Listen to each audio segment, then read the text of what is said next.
Assalamualaikum warahmatullahi wabarakatuh. Alhamdulillahirabbil alamin, wassalatu wassalamu ala asrofil anbiya'i wal mursalin wa ala alihi washabihi ajma'in, amma ba'du. Langkah yang pertama, marilah kita mengucapkan syukur kepada Allah Subhanahu wa taala sehingga kita masih dapat melakukan perkuliahan kita hari ini. Salat bertanggalkan salam ke junjungan kita Nabi besar Muhammad sallallahu alaihi wasallam yang berlafazkan Allahumma shalli ala sayyidina Muhammad wa ala ali sayyidina Muhammad. Yang saya hormati Bapak Dr. Febrianti MPD selaku sebagai dosen pengampu mata kuliah Statistika Pendidikan.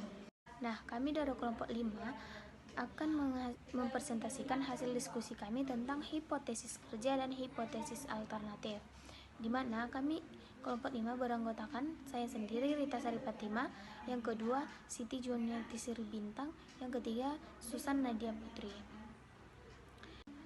Pada pembahasan pertama, kami akan membahas tentang hipotesis.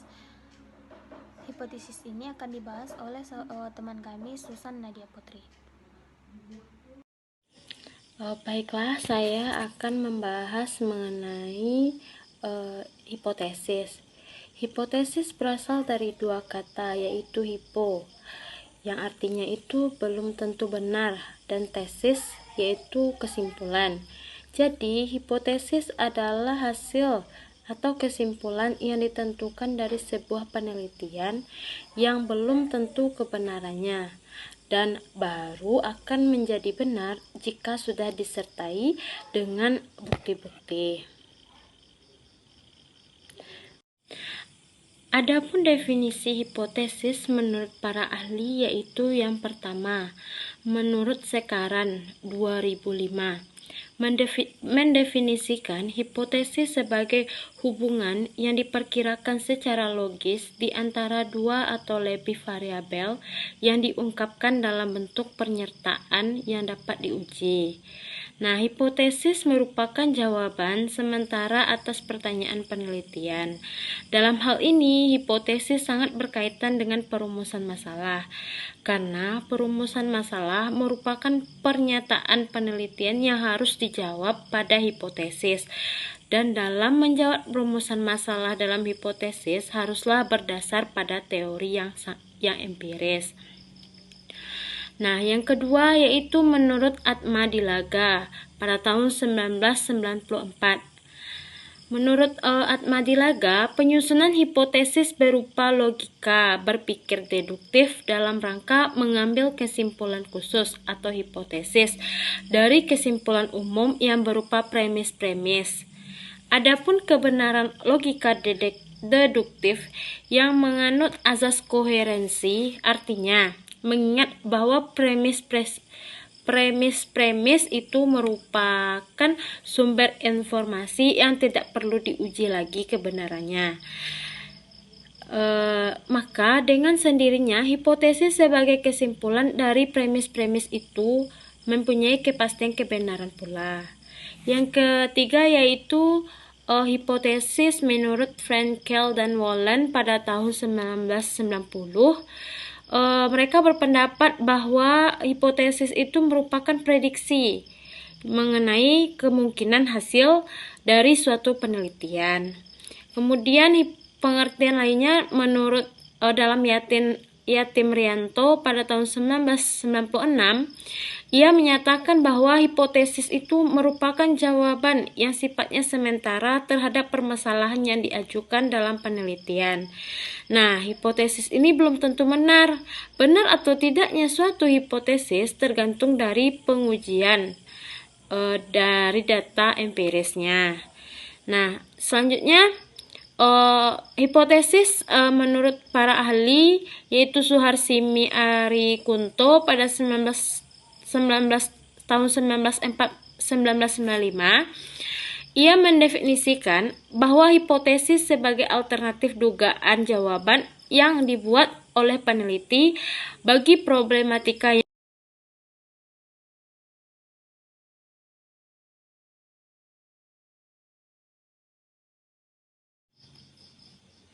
selanjutnya yaitu jenis-jenis dari hipotesis. Nah, Yang pertama kita bahas yaitu hipotesis penelitian. Hipotesis penelitian adalah hipotesis yang mengandung pernyataan mengenai hubungan atau pengaruh, baik itu secara positif maupun secara negatif, antara dua variabel atau lebih sesuai dengan teorinya. Nah, jenis hipotesis ini juga sering disebut sebagai hipotesis yang dilihat dari sifat variabel yang akan diuji. Nah, bila dilihat dari sifat yang akan diuji, hipotesis penelitian dapat dibedakan menjadi dua macam. Nah, yang pertama, hipotesis tentang hubungan, dan yang kedua yaitu hipotesis tentang perbedaan. Hipotesis tentang hubungan adalah hipotesis yang menyatakan tentang saling berhubungan antara dua variabel atau lebih, yang mengacu pada penelitian korelasional. Nah, hubungan antar variabel tersebut ini juga dibedakan menjadi tiga. Yang pertama, hubungan yang sifatnya sejajar, tidak timbal balik. Kemudian yang kedua, hubungan yang sifatnya sejajar tapi timbal balik. Kemudian yang ketiga yaitu hubungan yang menunjuk pada sebab akibat tetapi tidak timbal balik. Nah, yang kedua yaitu hipotesis tentang perbedaan.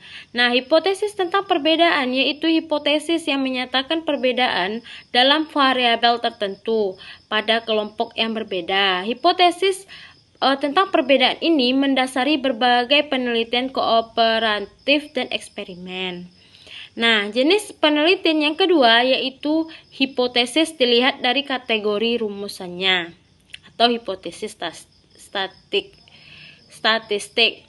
Nah, menurut Yatim Rianto pada 1996, hipotesis dilihat dari kategori rumusannya itu dibagi menjadi dua. Nah, yang pertama yaitu hipotesis nihil atau nihil hipotesis yang biasa disingkat dengan HO. Hipotesis nihil atau H0 yaitu hipotesis yang menyatakan tidak adanya hubungan antara suatu variabel dengan variabel lain. Nah, contohnya tidak ada hubungan antara tingkat pendidikan orang tua dengan prestasi belajar siswa.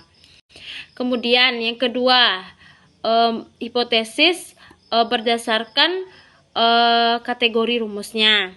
Nah, itu hipotesis alternatif atau alternatif hipotesis yang biasa disingkat dengan HA. Hipotesis alternatif HA yaitu hipotesis yang menyatakan adanya hubungan antara suatu variabel dengan variabel lainnya. Nah, contohnya itu ada hubungan antara pendidikan orang tua dengan prestasi belajar siswanya itu. Misalnya orang tuanya seorang guru, mungkin anaknya nanti prestasi anaknya karena ibunya guru, mungkin bisa dia lebih baik dari temannya yang lain. Nah, jenis hipotesis yang ketiga yaitu dilihat dari keluasan atau lingkup variabel yang diuji. Nah, bila ditinjau dari keluasan dan lingkupnya dapat dibedakan menjadi hipotesis mayor dan hipotesis minor. Nah, apa itu hipotesis mayor? Hipotesis mayor adalah hipotesis yang mencakup kaitan seluruh variabel dan seluruh subjek penelitian. Nah, contoh dari hipotesis mayor ini ada hubungan antara keadaan sosial ekonomi atau KSE orang tua dengan prestasi belajar siswa SMA.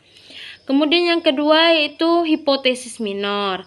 Hipotesis minor adalah hipotesis yang terdiri dari bagian-bagian atau sub-sub dari hipotesis mayor, atau juga disebut juga dengan jabaran-jabaran dari hipotesis mayor. Nah, apa aja contoh dari hipotesis minor ini? Yang itu contohnya yang pertama, ada hubungan antara tingkat pendidikan orang tua dengan prestasi belajar siswa. Nah, yang kedua contohnya itu seperti ada hubungan antara pendapatan orang tua dengan prestasi belajar siswa. Nah, itu materi dari saya kembalikan kepada moderator. Selanjutnya, materi yang kedua yaitu hipotesis kerja yang akan dibahas oleh Siti Juniati Sribintang. Baiklah, saya Siti Juniati Sri Bintang akan menjelaskan hipotesis kerja. Kerja atau H1 adalah hipotesis yang menyatakan adanya hubungan antara variabel independen atau X dan variabel dependen atau Y. Yang diteliti hasil perhitungan H1 tersebut akan digunakan sebagai dasar pencarian data peneliti. Hipotesis kerja ini juga merupakan salah satu unsur teori yang dapat melalui analisis perbandingan. Analisis perbandingan antara kelompok tidak hanya menganalisis kategori, tetapi mempercepat adanya hubungan yang disimpulkan antara kelompok tersebut, dan hal itu dinamakan hipotesis. Berikut ini beberapa penjelasan mengenai hipotesis yang baik. Yang pertama, hipotesis harus menduga hubungan di antara beberapa variabel. Di sini harus dianalisis variabel-variabel yang dianggap turut mempengaruhi gejala-gejala tertentu dan kemudian diselidiki sampai di mana perubahan dalam variabel yang satu membawa perubahan pada variabel yang lain. Yang kedua, hipotesis harus dapat diuji. Hipotesis harus dapat diuji ini untuk dapat menerima atau menolaknya. Hal ini dapat dilakukan dengan mengumpulkan data-data empiris. Yang ketiga, hipotesis harus konsisten dengan keberadaan ilmu pengetahuan. Dalam beberapa masalah dan terkhusus pada permulaan penelitian ini harus berhati-hati untuk mengusulkan hipotesis yang sependapat dengan ilmu pengetahuan yang sudah siap ditetapkan sebagai dasar. Yang keempat adalah hipotesis dinyatakan secara sederhana, yang dimana suatu hipotesis akan dipresentasikan ke dalam rumusan yang berbentuk kalimat deklaratif. Hipotesis dinyatakan secara singkat dan sempurna dalam menyelesaikan apa yang dibutuhkan peneliti untuk membuktikan hipotesis tersebut.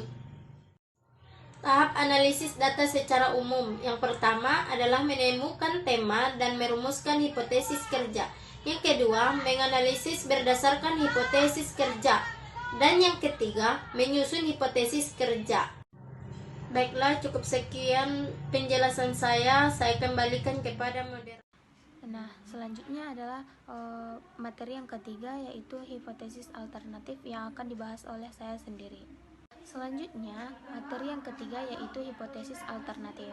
Hipotesis alternatif atau HA adalah hipotesis yang menyatakan adanya hubungan atau pengaruh antara variabel dengan variabel yang lain. Hipotesis ini juga merupakan kembalian dari hipotesis nol, yaitu sebuah pernyataan yang mengungkapkan hubungan antara dua variabel atau menunjukkan perbedaan antara kelompok. Selanjutnya, yaitu macam-macam hipotesis alternatif, di mana yang pertama adalah hipotesis terarah, adalah hipotesis yang diajukan oleh peneliti, di mana peneliti sudah merumuskan dengan tegas yang menyatakan bahwa variabel independen memang sudah diprediksi berpengaruh terhadap variabel dependen. Yang kedua adalah hipotesis tak terarah, di mana hipotesis yang diajukan dan dirumuskan oleh peneliti tanpa belum tegas bahwa variabel independen berpengaruh terhadap variabel dependen. Baiklah, sekian materi dari kelompok kami. Kurang dan lebihnya kami minta maaf. Assalamualaikum warahmatullahi wabarakatuh.